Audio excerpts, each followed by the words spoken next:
Hello दोस्तों, आज की इस वीडियो में हम एक शानदार टॉपिक लेके आए हैं, यूक्लिड विभाजन प्रमेयिका। यूक्लिड विभाजन प्रमेयिका की मदद से हम एचसीएफ कैसे ज्ञात करते हैं इस वीडियो में सीखेंगे। और यहाँ से आपके बोर्ड परीक्षा में कम से कम 5 अंक के प्रश्न आते हैं। ऑब्जेक्टिव में 2-3 प्रश्न होंगे जो कि 1 अंक स्तरीय होगा, और वहीं सब्जेक्टिव में 2 अंक स्तरीय प्रश्न में एक महत्तम समापवर्तक आपको निकालना रहेगा। तो आइए दोस्तों, इसके सारे कंसेप्ट को आज इस वीडियो में हम क्लियर कर लेते हैं कि आने वाले दिनों में आपको कोई परेशानी नहीं हो। तो चलिए वीडियो को करते हैं शुरू।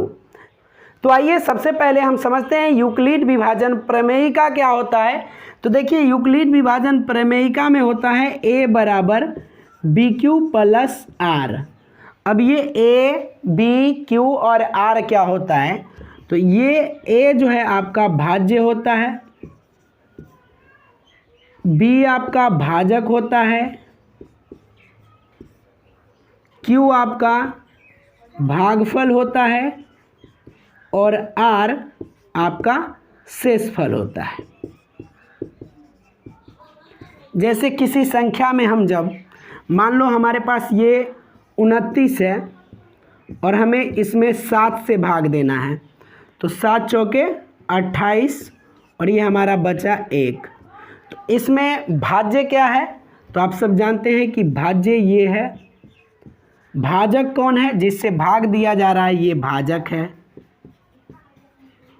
और भागफल कौन है, तो भागफल ये आपका 4 है। और शेषफल आपका 1 है। तो आपको यहाँ पे समझने में कोई दिक्कत नहीं होनी चाहिए। अब आपने बचपन में पढ़ा होगा कि भाज्य बराबर भाजक गुने भागफल जोड़ शेषफल या शेष, ये तो आपने निश्चित पढ़ा होगा। और सेम यही चीज़ है, a बराबर बी क्यू प्लस आर, यानी b गुने q और प्लस आर। तो यही पैटर्न है आपका यूक्लिड विभाजन प्रमेयिका का। अब यूक्लिड विभाजन प्रमेयिका से एचसीएफ हमें कब प्राप्त होता है, जिस भाजक के द्वारा शेषफल 0 आ जाएगा तो वही भाजक जो होगा आपका एचसीएफ होगा। ठीक है दोस्तों, अब हम इसी पैटर्न पर इसको और इसको बनाते हैं। सबसे पहले हम क्या करते हैं कि इसे सॉल्व करते हैं। पहला जो हमारा क्वेश्चन है उसे देखिए, सबसे पहले इसको हम भाग विधि द्वारा आपको बताते हैं। 225 है और 135 से इसमें भाग देना है, तो कितने बार में आप लगाओगे, यहाँ तो एक बार में लगेगा, तो 135 घटाइएगा 0, 9 खत्म। अब इन संख्या में a किसको मानिएगा और b किसको, तो जो बड़ी संख्या होगी उसको आप a मानिएगा। तो a आपका कितना होगा 225 और b आपका 135। अब इसे क्या लिखिएगा, a बराबर क्या होता है बी क्यू प्लस आर। तो 225 बराबर क्या होगा 135 और गुने भाजक गुने भागफल, तो भागफल कितना है 1 है, तो गुने 1 और प्लस शेषफल। शेषफल आपका 90 है तो प्लस 90। हमने कहा था r 0 लाने के लिए, यहाँ r क्या है 0 है नहीं है, तो r नॉट इक्वल टू 0। अब फिर आगे आप लोग भाग विधि में जब बनाते हैं तो इसको मान लिया जाता है भाजक और इसको मान लिया जाता है भाज्य। तो एक बार में लगाइएगा तो 90, यहाँ से आपको 45 आ जाएगा। तो फिर आपने इसको क्या माना, a माना, 135 को a माना। सेम यही कंडीशन, यहाँ भी a 135 और b आपका ये वाला 90 हो जाएगा। फिर आप 135 से 90 को 135 को 90 से विभाजित कीजिएगा, तो क्या होगा 135 बराबर 90 गुने, अब देखिए कितने बार में लगा है, तो 90 गुने 1। 90 को 1 से गुना कीजिएगा तो 90 होगा, और 135 में से 90 घटा लीजिएगा तो ये आपका 45 आ जाएगा। क्या शेषफल यहाँ पर भी 0 है, नहीं है, तो लिखिएगा r नॉट इक्वल टू 0। फिर आप आगे इस प्रक्रम को चलाइएगा तो ये आपका फिर भाजक हो गया और भाज्य 90 हो गया। 45 दूना 90, ये आपका यहाँ पे कट गया। तो एक कौन मान लिए, ये वाला a है, तो a जो है आपका 90 है और b आपका कितना है, तो 45 है। फिर लिखिएगा 90 बराबर ए बराबर क्या होता है बी क्यू प्लस आर, तो 45 गुने आर कितना है बी क्यू, क्यू आपका है 2, तो यहाँ 2 लिखिए और प्लस आर कितना है 0 है, तो यहाँ लिख दीजिए 0। अब देखिए आर बराबर कितना आ गया 0 आ गया, और किस संख्या से पूर्णतः विभाजित है 45 से, तो इसीलिए आपका एचसीएफ क्या होगा 45। जिस संख्या से पूर्णतः विभाजित हो जाएगी भाजक वही संख्या आपका एचसीएफ होगा। तो इस तरह से आपका एचसीएफ 45 भाग विधि से भी निकलेगा और इससे भी वही चीज़ निकलेगा। तो सुविधा के लिए आप रफ में भाग विधि बना लीजिएगा और फिर यहाँ पे आपको इस पैटर्न पर लाके रख दीजिएगा, आपका सही आंसर आ जाएगा।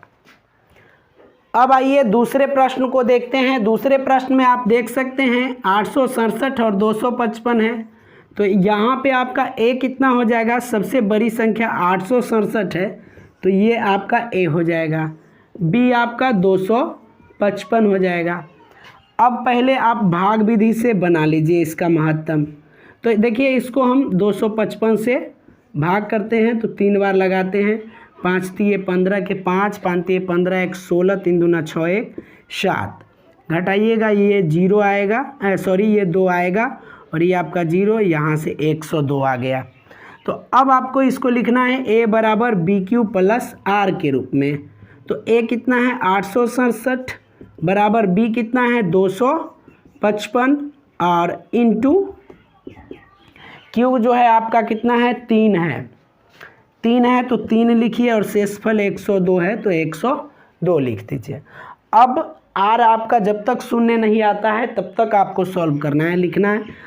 यहाँ पे आर 0 नहीं है तो आर नॉट इक्वल टू 0। फिर आपको इसको मान लेना है भाजक और इसको मान लेना है भाज्य 255 को। अब कितने बार में लगेगा तो 2 बार में, 2 दूनी 4, 0 का 0 और 2, घटाइएगा तो 1, 5, 51 इकट्ठ ख़त्म हो जाएगा आपका 1।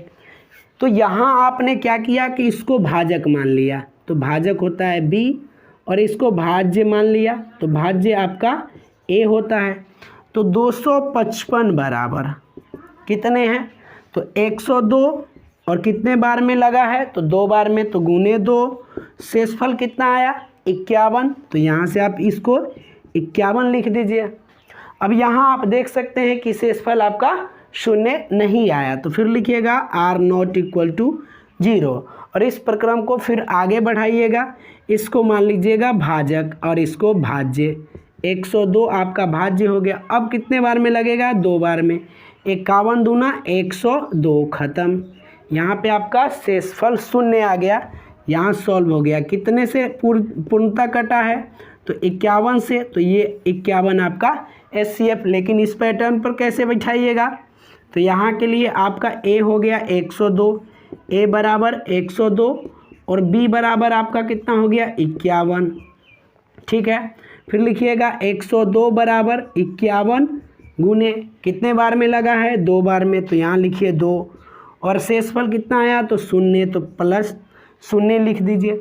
अब यहाँ से आपका आर 0 आ गया, किससे पूर्णतः संख्या विभाजित हुई है तो 51 से, इसलिए आपका एचसीएफ जो है 51 हो गया।